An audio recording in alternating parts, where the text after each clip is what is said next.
welcome to the legend, the one and only show where we're going to learn more about people who are making a difference in life. They're making a difference in their profession, academics, whatever they do to make life living.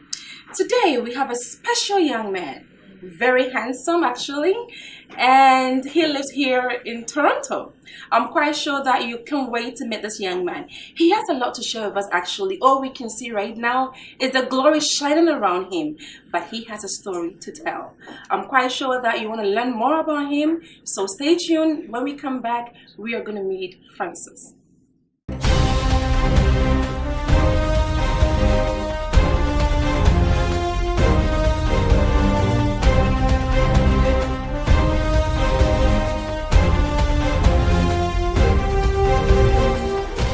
Welcome back, lovely people. With me today in the studio, we have this young man called Francis. Francis, welcome to the show. Hey, how you doing? Nice to meet you. Nice to meet you too.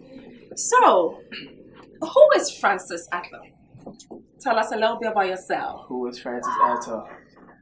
Francis Atta is a young man on a journey. I'm on a journey for success. I'm thirsty. I'm hungry. I'm working hard. Francis Atta is a young man who failed many times, had a lot of downs, a lot of rock bottoms.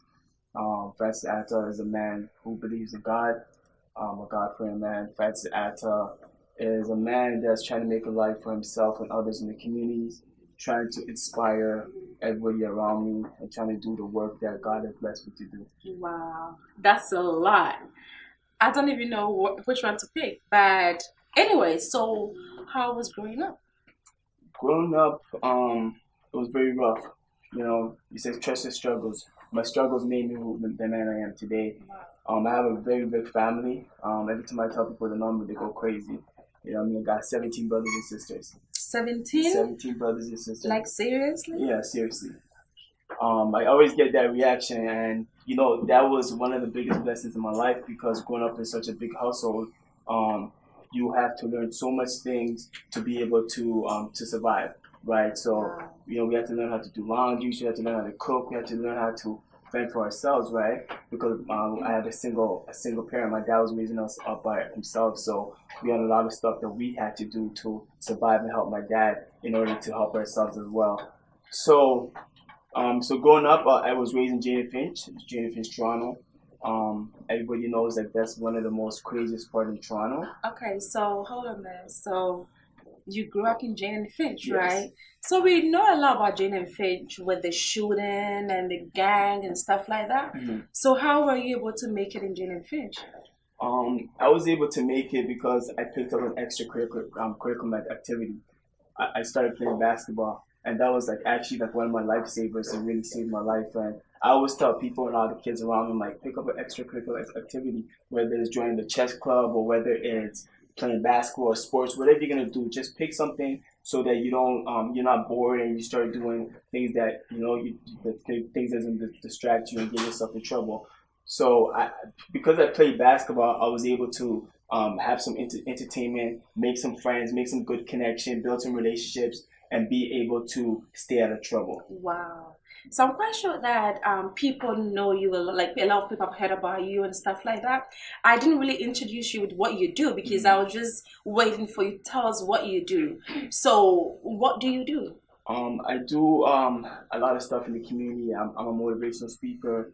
I'm a youth advocate, social worker. I'm an author. I'm everything in one, everything. So can I say you're a 1,000 kind of thing? Yes, definitely. Wonderful, wow. So you did mention that you grew up with your dad, right? Yes, I did. Was mom not in the same grade up? No, my mom and dad, they kind of split when I was in grade 2. They kind of split up. So we were living with my dad, and that's why I said we have to be able to fend for ourselves and learn so much things. But I have a good relationship with my dad, and I also have a good relationship with my mom. So so either way, I'm blessed, and just to have both my parents alive, and to have everybody in my family alive and doing well. That's the best thing I could ask for. Were you born in Ghana or born here? I was born in Ghana, and I came to Canada, I think, around 1992. I was around, I think, 2 years old. Oh, so you were born again, right? Yeah. Okay. What caused you to take the path of mentorship and being an author, a community worker, an advocate, and all that? Why did you choose that path? Just growing up in the community I grew up in, Jane and Finch, there's no positive role models. Everybody knows that Jane and Finch, there's not a lot of good things going on.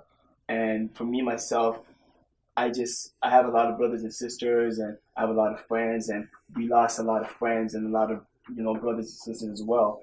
And it's just like when I grew up, I'm like, I want to be able to do something better for my community. I want to be able to give back in a way that really makes impact and speak to the youth.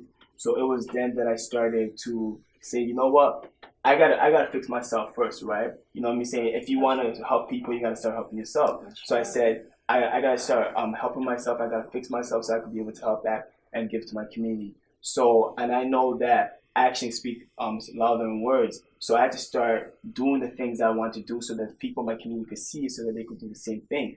So it was then that I said, I'm gonna go back to school, and then I'm gonna be able to come back to my community. I'm gonna be able to come and inspire the youth and show them that everything that I'm doing, that they could do the same thing, because I was in this position, and here was where I was, and here's where I am now. So you had a good vision, right? I did. I have a good vision. That being said, growing up in Jane and Finch, were you not peer pressured maybe to go into gangs and other activities which were not going to help you kind of realize your dreams? Oh, definitely. A lot. That was the thing growing up back then, right?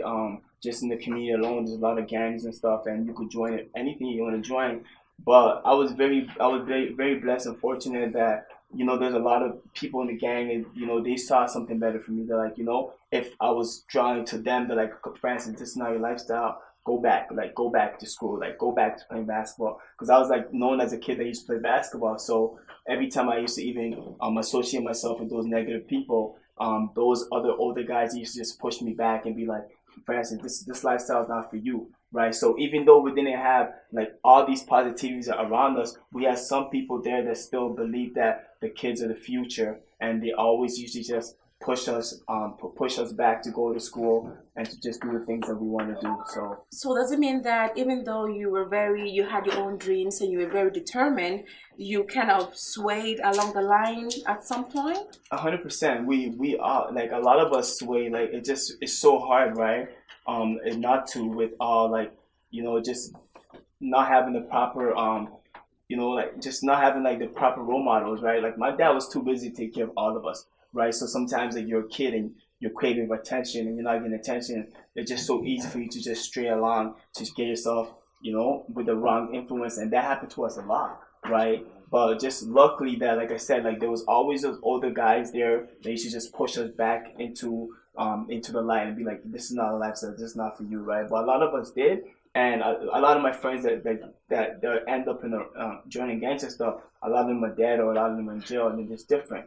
Right, so I'm just very blessed and fortunate that was not my portion. Wow. You know what I mean? So I was just so blessed. My parents, they used to go to church every Sunday, and they used to take us, and and even though sometimes I didn't want to go to church and stuff, my parents, they gave me the opportunity. But my mom used to pray for us all the time, and my dad used to pray for us all the time. So I know it's because of their prayers that I'm here today. So wow. I'm so grateful for that. So I'm quite sure you do believe in prayers, right? 100%. Do you pray? I pray. I prayed this morning. Sure? I even prayed before this interview. Oh, was that? Yeah, oh, wow. Sure. Did you pray for me as well? Yeah, please God, let this interview go well. Did you? I did. Wow, I'm blessed. I did. Are you married or dating or? I'm not married. I'm dating right now. But hopefully one day, for sure that's in my plan to get married. God's time. But for sure, I'm claiming that I will be married in the future. Wow, I'm quite sure that a lady is watching you right now. Yeah. I thought, I'm sure a lot of ladies would actually worry you, bother you a lot because you're very handsome. I was even thinking I have a younger sister that I was even thinking of maybe hooking her up with you. No, so you're seriously serious one that you cannot even do anything serious about it? Yeah, I'm serious now. There's nothing that can change, Oh wow. It's Mark. It's there for our minds. Oh wow. So whoever the lucky person is, I'm quite sure that you're laughing there in your chair, right? You are so lucky. Anyways, so viewers, we're gonna go for a short commercial break. When we come back, we will learn more about Mr. Atta. Stay tuned.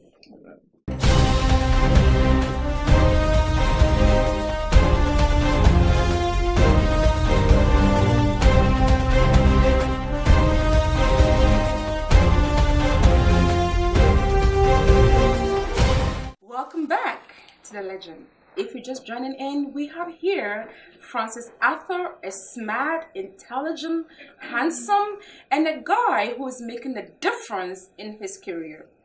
Right. Tell me a little bit more about your mentorship and the fact that you write books and stuff like that.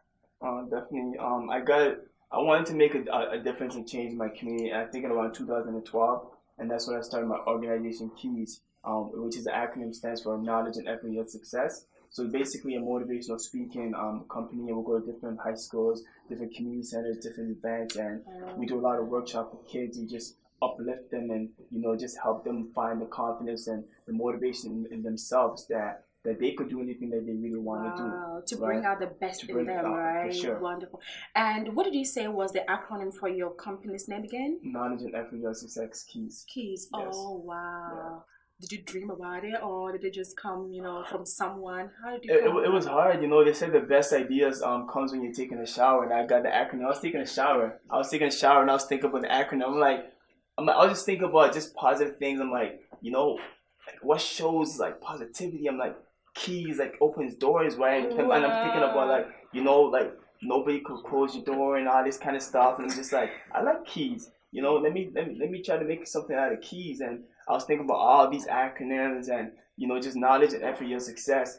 It came because it just felt like my whole life I learned that it depends on how much effort and the knowledge that I learned that's how I'm gonna get success. So that all that kind of stuff came into play when I was thinking about keys, and that's how it came about. Wow, it's my baby. Keys. Yes. Tell you what, you are very positive. Trust me, you are. You got to, man. Wow. You have to be positive. So are you working on any major projects right now aside writing my book and stuff? I'm always on the go. I'm always busy. Trying to make the best of my life. So I work a lot with a lot of community members in my community. I do a lot of hosting events. I do a lot of motivational events. I do a lot of collaboration. Oh, wow. It's hard for me to say no to opportunity that is positive. Yeah. If something is positive, I'm gonna for sure be there. If something is inspiring, I'm gonna try to be there to try to make the best out of it. So I'm always on the go. That's good. So, Francis, how many books have you written so far? So far I have only written one book, but more in the works. More in the works to come. So still working on that and just trying to get my creative juices flowing so I can be able to write more books. So what's the title of the book that you wrote? So this book is called The Flip. This is my first book that I wrote. Oh, and so it's basically two books in one. It's two books in one, and it's basically called The Flip because the book actually does flip, right? But there's a lot to it why it's called The Flip as well too, right? There's two sides of the book. This side is for youth. It teaches youth how they could change their life from negative to positive. And this side is for parents, and it teaches parents how they could build a positive relationship with their children from negative to positive, because it starts with both, right? The parents got to be involved and the children got to be involved in order for both of us to make changes in our lives.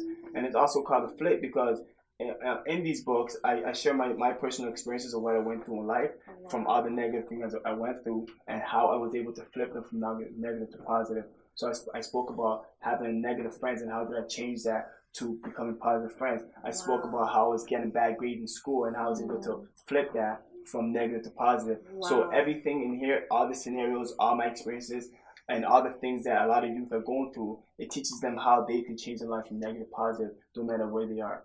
Wow. Yes. And how much do we have to pay for this book? It's online. It's on my website, www.francisatta.com. It's $14.99. It's honestly, it's not the price that I want to sell. This book is just really, when I wrote this book, it wasn't for the money. It was about how I can make change, how can I impact people, and how I can get this book to different avenues and into the hands of people that need it, a lot of youth like myself. Because growing up, I didn't have the positive role model when I was growing up, right? Yeah. And, I never thought that there wasn't anybody that I felt like related to me or that was going through the struggles that I went through. And when I say, when I get older, I want to write a book that a lot of kids that are in my shoes, that they could access and they could be like, yo, this guy, he did it. This guy, he wasn't the same shoes that I'm in right now, and he was able to change his life. You know what I mean? And this is what this book, this is what it brings. It shows kids that doesn't matter where you are in life, doesn't matter what you were going through in your life, that you could always change it if you want to change it. That's right. Right. So that's what it is. Because you know, a lot of people they're there and they're praying to God, like, God, please change my life. God, please make change my life. But God is saying, I want to change your life, but you gotta also make that change yourself. Exactly. You gotta meet me halfway. That's right. So this is what it teaches people. Is like, you know what? God is there. God's gonna help you, but you gotta meet God halfway. You gotta put in that work. You gotta put in 80% of that work, and God will give you that 20. Yeah, I'm sure you got that lovely people. God will change, but you have to make 100%. Yourself available too, right? That's what it is. So you have to meet God halfway, right? More than halfway. Right. More than halfway. So, are there any challenges that you've been going through so far since you began this project?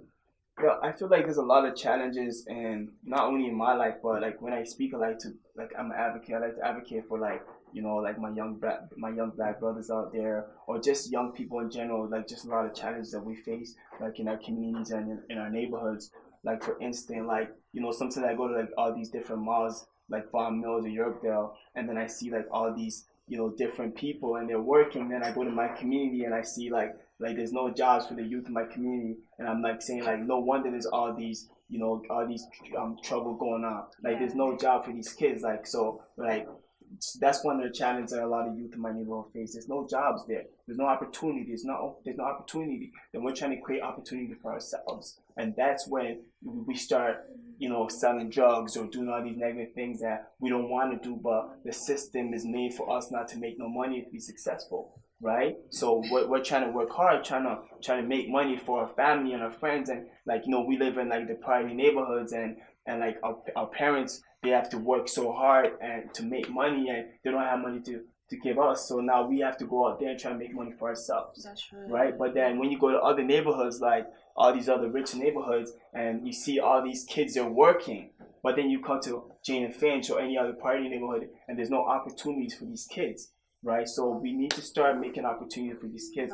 The government needs to start doing that kind of stuff. There needs to be more programming and stuff like that. You know what I mean? And you know, there has to be. I've been talking about this a long time, and you know, I think my boy Nana, he has a gym out there, right? And I feel like the you know, I want there to be a gym for like African parents, like, you know, like there has to be a program for them to be able to go to the gym and work out together. You know what I mean? I want my African parents to start going to the gym and start working out, because I want we want our kids to see our grandmas and our grandpas. We want them to see that. You know what I mean? So health is very important, and I feel like we need to start taking health into serious consideration for all of us. I feel like you're kind of in the health industry as well, right? I'm just everywhere. I'm thinking you're like a youth advocate, an author, and then now it's more of like the health side as well, right? Maybe. So you're like an all-rounder, right? I'm 1,000. Wonderful. I'm gonna love all positive vibes, everything like that. Wonderful, yes. I like that. So is there one thing that you would have loved to change in your past? Honestly, I'm not one of those people that think about the past. You know what I mean? I just, whatever happened in the past happened in the past. You know, I just look at it and like, you know, I just hope he made me stronger. Like that's if I'm still here in my life, I could guarantee you I'm stronger because of the things I went through. I trust my struggles, so I'm not gonna look back and be like, oh, I wish I could change that, because I'm not gonna waste my energy thinking about that. Yeah. Right, it really happened. Yeah, so that I mean, in the sense that if there was something that you did that wasn't right, that you can actually advise someone on that. Don't go that path because it didn't help me. An obvious one. Man, honestly, to tell you the truth, if there's one thing that I wish I could have changed, it's taking school more seriously when I was young. Right. Right, because right on the dot. Honestly, when I was younger, I didn't really care about school. I was one of those kids. I was just playing basketball, and oh man, and now am I regretting it now, right? Because now I have to work extra hard because I didn't take school so seriously. And you know, and that's like one of the biggest things, because if I went back now and if I knew all the things that I knew now, oh my goodness sakes, I would probably been the damn president. Somebody, I would have been something else. Yeah, but I'm still working towards that, that's right? Good. But, it's never too late, right? Definitely, it's never too late. It's never. It doesn't matter. I can tell you're doing awesome. You're doing a wonderful job out there. God's blessings. Do you have any final words to share with us today? If there's anyone out there who is planning on, you know, going on her own venture or trying to set up her own business, what do you have to tell that person? What I'll say to that person is, it's never too late. It's never too late, and sometimes you might get a lot of no's, but don't take that no, don't take it too personal. Just try to find a way around that, right? And just work hard and don't give up, right? I feel like most people that do make it, they make it because they never give up, right? Your mindset gotta be really strong, right? You gotta have a very strong mindset in this world. There's a lot of things that were made for us to fail, like, but you're not gonna get anything if you quit. That's Right, you gotta work hard for everything that you want, and you just gotta pray on it and you'll be okay. Wow, I can tell you pray a lot, right? Yeah. So why did you say that we can get that book again? Can you share your website with us so that if someone out there is watching you, the person would know where to grab one of these books? Definitely, you could go on my website. I have my personal website, and you could also book me as well. I do a lot of motivational speaking. Okay. I travel, what I mean? So you could go on my website, www.francisatta.com. You could connect with me on Instagram at francis.atta, Twitter, Francis Atta. Put my name in Google, you'll find me. Put my cell phone there. So I'm all over. All right, wonderful. Yes. Do you have any hobbies at all? Because I can tell you're a very busy person. Hobbies? I mean, honestly, I like to self-educate myself sometimes, read some books. I feel like reading is very important. I didn't take that up when I was younger, but I do feel like reading is very important because I feel like when you read, what happens is that you get that person's whole life experience in one book. So whatever that person that wrote that book, whatever they went through, right, in their whole life of 40 or 50 years ago, they wrote that book, you get all that experience in one book. And that's the amazing power of reading, right? Because you get to learn all this information. You get to learn about people's experiences and what's right and what's wrong in one book. And that's so amazing. So one of my hobbies is reading. And I like to watch movies and stuff and just relax. I'm just like to have fun. Reading and movies. So reading and movies. What else you do with your girlfriend? I'm cooking, man. I like to cook. You cook? Yeah, I like to cook. Seriously? I love cooking. Ghanaian food or? I'm trying to learn to make some Ghanaian food and stuff. I like my emuto. I like emuto. Yeah, I like emuto for real. Like my mom makes the best emuto and stuff, so I like that. Is it with a soup or? The soup, the peanuts, Oh wow, wonderful. All right. Thank you for coming on today. No problem. Right, lovely people. So we had on show today Francis Atta, a very talented young guy who actually has his own company. He's a motivational speaker, a youth advocate, and he's doing so well. So he gave us his website, and I'm quite sure that we wrote that down just in case you want to book him on a motivational show or anything like that. Feel free to do that. I'm quite sure you did enjoy the show today. We'll see you again next week. Bye for now.